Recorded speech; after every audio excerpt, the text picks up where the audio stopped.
बिस्मिल्लाहिर्रहमानिर्रहीम। मेरा नाम है जी डॉक्टर मोहम्मद अवैस। मैं एक वेटरी डॉक्टर हूँ। का टॉपिक है डिस्कशन का, वो ये है कि जो पाइका की एक कंडीशन डेवलप हो जाती है एनिमल्स में, उसमें वो क्या करते हैं कि जो खाने वाली चीज़ें होती हैं लाइक उसका फॉडर होता है, उसके अलावा जिसकी न्यूट्रिशनल वैल्यू ज़ीरो होती है और इन एडिबल थिंग्स जिनकी न्यूट्रिशनल वैल्यू ज़ीरो होती है उनको खाना स्टार्ट कर देते। उसमें वो आ जाती है स्टैंड आ जाती है, सॉयल आ जाती है, और उसके अलावा शापर हो जाते हैं, मतलब प्लास्टिक बैग्स, पॉलीथीन बैग्स हो जाते हैं। एनिमल जो होते हैं एक दूसरे की जो होती है उसके नेवल को लिक करना स्टार्ट कर देते हैं, एक दूसरे के जो हेयर होते हैं उनको खाना स्टार्ट कर देते हैं, और जो नेवल है उसको लिक करना स्टार्ट कर देते हैं, दीवार के ऊपर लिकिंग स्टार्ट कर देते हैं।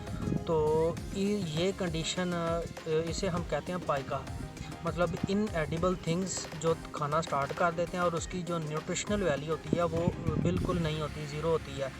तो इस कंडीशन को हम कहते हैं पाइका। तो इसके जो वजूहात हैं, इसकी जो रीज़न है वो क्या क्या हो सकती हैं। इन ग्रासेस की वजह से ये हो सकता है, और किसके मतलब जो उसकी डाइट है, डाइट की वजह से भी, अगर एनिमल को हम प्रॉपर डाइट ना दें तो उसकी वजह से भी हो सकती है ये पाइका कंडीशन। और उसके अलावा एनिमल में अगर जो विटामिन्स या मिनरल्स या डेफिशिएंसी हो जाए एनिमल में, तो उसकी वजह से भी ये कंडीशन डेवलप हो जाती है। अच्छा, अब हम बात करते हैं कि ये जो पाइका की कंडीशन डेवलप होती है इसकी वजूहात क्या हैं, और इसका जो हम थेरापेटिक ट्रीटमेंट करते हैं, इसके अलावा जो इसका प्रिवेंटिव ट्रीटमेंट करते हैं, और थ्रू इसका जो फीड हम उसको जो ट्रीटमेंट देते हैं वो क्या क्या करते हैं, मतलब कौन सी ऐसी चीज़ें हैं जिन मतलब सपोज़ अगर उसकी डाइट में ऐसी चीज़ें दे रहे हैं जिसकी वजह से पाइका की कंडीशन डेवलप होती है, वो सारा हम इस वीडियो में डिस्कस करेंगे। तो सबसे पहले हम इसकी जो मेन रीज़न है वो उसके ऊपर बात करते हैं। तो न्यूट्रिशनल पॉइंट ऑफ व्यू से बात करें तो उसमें हम बात करते हैं मिनरल्स। तो सबसे पहले जो मेन रीज़न है एक पाइका की किसी भी एनिमल में, लाइक कैटल है या एक काफ है या एक बफलो है, तो काफ है या बफलो है, तो उसमें जो पाइका की कंडीशन डेवलप होती है तो उसका जो मेन रीज़न है वो है फास्फोरस की डेफिशिएंसी, हाइपोफास्फेटेमिया, जिसे हाइपोफास्फेटेमिया भी हम कहते हैं। उस ब्लड में जब फास्फोरस की कमी हो जाती है, उसकी बॉडी में जब फास्फोरस की कमी हो जाती है, फास्फोरस क्योंकि एक है मिनरल, तो उसकी डेफिशिएंसी की वजह से एनिमल्स में सपोज़ कैटल है हमारे पास, या बफलो है, या हमारे पास एक काफ है, तो उसमें पाइका की कंडीशन डेवलप होती है फास्फोरस की कमी की वजह से। तो अब हम बात करते हैं कि फास्फोरस की कमी क्यों होती है। अगर हमारे पास एक हाई प्रोड्यूसर काऊ है, तो हाई प्रोड्यूसर काऊ है तो उसने, क्योंकि उसकी मिल्क प्रोडक्शन ज़्यादा है, तो वो उसमें ज़्यादा चांसेस है कि फास्फोरस की कमी हो और उसमें जो पाइका की कंडीशन डेवलप हो जाए। तो दूसरी अगर हम बात करें न्यूट्रिशन की, तो अगर नो डाउट वो मिल्क ज़्यादा दे रही है लेकिन हम उसको बैलेंस डाइट नहीं दे रहे, उसकी जो मिनरल है, उसके जो विटामिन है, उसके ट्रेस मिनरल्स हैं, और उसकी जो एक डाइट है प्रॉपर, उसको हम बैलेंस नहीं दे रहे, तो उसकी वजह से मतलब ये जो पाइका की कंडीशन है डेवलप हो जाती है। तो दूसरी बात हम करते हैं कि पहले आ गया मतलब फास्फोरस की कमी।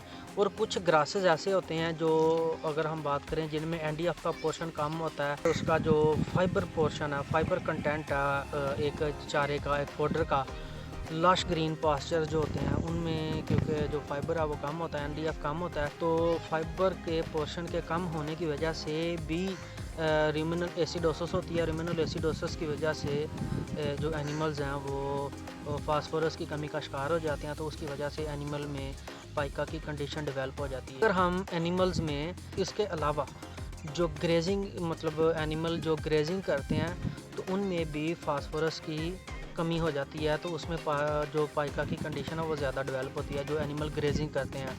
अगर एक हमारे पास लैंड है और उसमें हमने जो फोडर उगाया हुआ है, तो उधर अगर हम उधर स्लरी यूज़ करते हैं, क्योंकि स्लरी में जो पोटाशियम का लेवल है वो ज़्यादा होता है, तो पोटाशियम के ज़्यादा होने की वजह से अगर वो फोडर में ज़्यादा हो जाता है स्लरी की वजह से, तो जो पोटाशियम की मतलब ज़्यादती की वजह से एनिमल में जो फास्फोरस और जो कैल्शियम और मैग्नीशियम की जो डेफिशिएंसी हो जाती है, जिसकी वजह से जो पाइका की कंडीशन डेवलप होती है। फास्फोरस के बाद हम बात करते हैं कि जो सोडियम है, अगर एनिमल में सोडियम की कमी हो जाती है, उसके ब्लड में सोडियम की कमी हो जाती है, तो सोडियम की कमी की वजह से भी पाइका की कंडीशन डेवलप हो जाती है। तो अगर मतलब हम उसको एक प्रॉपर टिपिकल मिनरल, एक बैलेंस डाइट नहीं दे रहे, उसमें मिनरल, उसमें जो ट्रेस मिनरल्स हैं, उसमें वाइटामिन्स हैं, उसमें उसकी जो प्रॉपर एक टोटल मिक्स राशन बनता है, एक बैलेंस राशन बनता है एनिमल में, तो वो प्रॉपर हम नहीं दे रहे,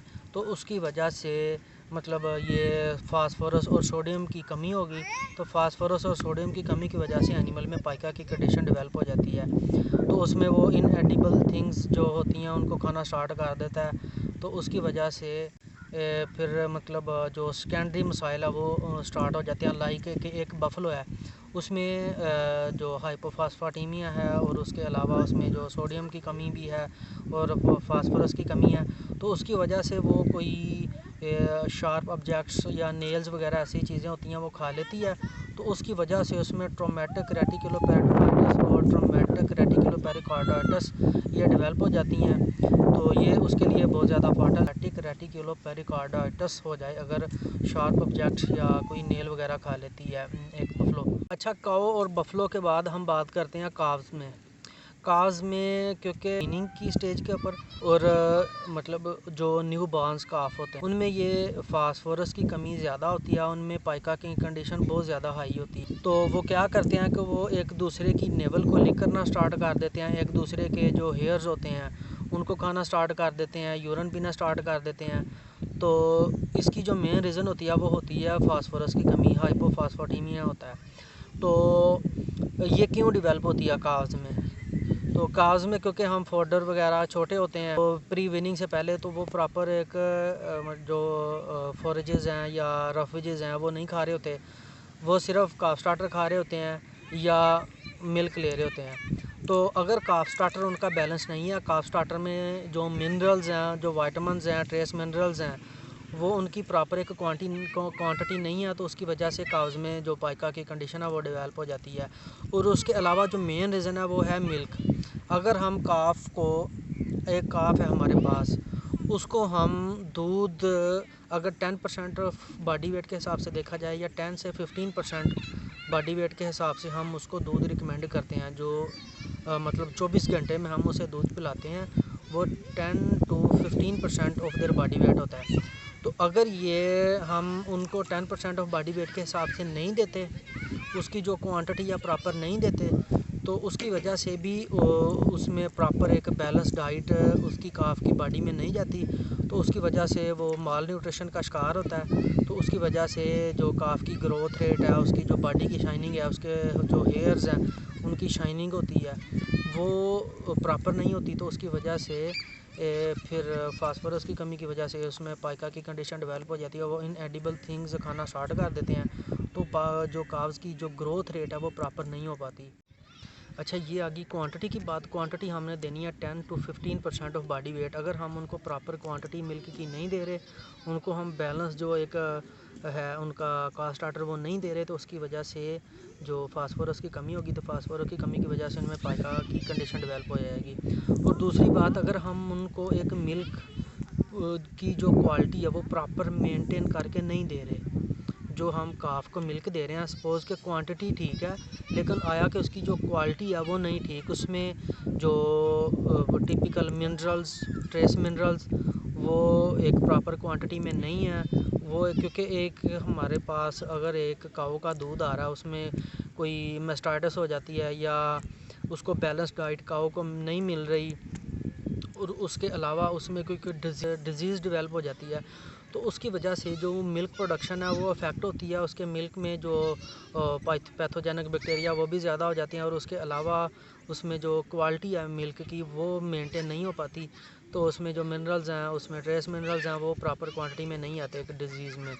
तो अगर वो हम दूध पिलाते हैं तो उसकी वजह से भी एनिमल्स में जो उसकी वजह से भी काव्स में जो हाइपोफास्फेटेमिया की कंडीशन डेवलप होती है, उसकी वजह से पाइका हो जाता है। तो उसका अगर हम बेहतर हाल देखें तो ये है कि हम काव्स को CMR के ऊपर ले आएँ, जो काफ मिल्क रिप्लेसर होता है, क्योंकि एक कस्टमाइज़ उसकी जो फार्मूलेशन होती है, डिफरेंट कंपनीज़ के आ रहे हैं जो काफ मिल्क रिप्लेसर।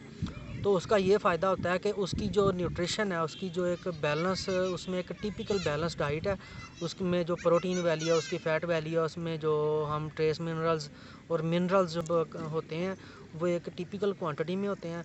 तो वो एक बैलेंस डाइट काव्स को जाती है। अगर हम एक काफ को बैलेंस जो है डाइट वाला दूध नहीं दे रहे, अगर हमारे पास नहीं मिल रहा, अवेलेबल हो रहा, उसकी क्वालिटी नहीं ठीक, तो हम उसको काफ मिल्क रिप्लेसर के ऊपर शिफ्ट कर देते हैं, ताकि उनमें कोई जो माल न्यूट्रिशन वाला मसला वो ना हो काव्स में। तो उनकी जो ग्रोथ भी अच्छी हो, उनका जो पाइका की कंडीशन भी डेवलप ना हो। तो अगर पाइका की कंडीशन डेवलप होती है तो उसमें जो काव्स का एक प्रॉपर ग्रोथ रेट हम नहीं ले सकते, उसमें जो उसकी बॉडी की शाइनिंग है वो भी नहीं होती, और उसके अलावा उसका जो वेट गेन है वो भी कम हो जाता है। अगर हम मतलब ये कंडीशन उनमें पाइका की कंडीशन अगर पाई जाती है काव्स में या बफलोज़ में या काउज़ में। अच्छा, अब हम बात करते हैं कि जो पाइका की कंडीशन डेवलप हो जाती है इन एनिमल्स में, तो उसको हमने कोप अप कैसे करना। तो उसका बेहतर हल यही है कि आप एनिमल्स को, हाई प्रोड्यूसर मिल्किंग काउज़ हैं या बफलोज़ हैं,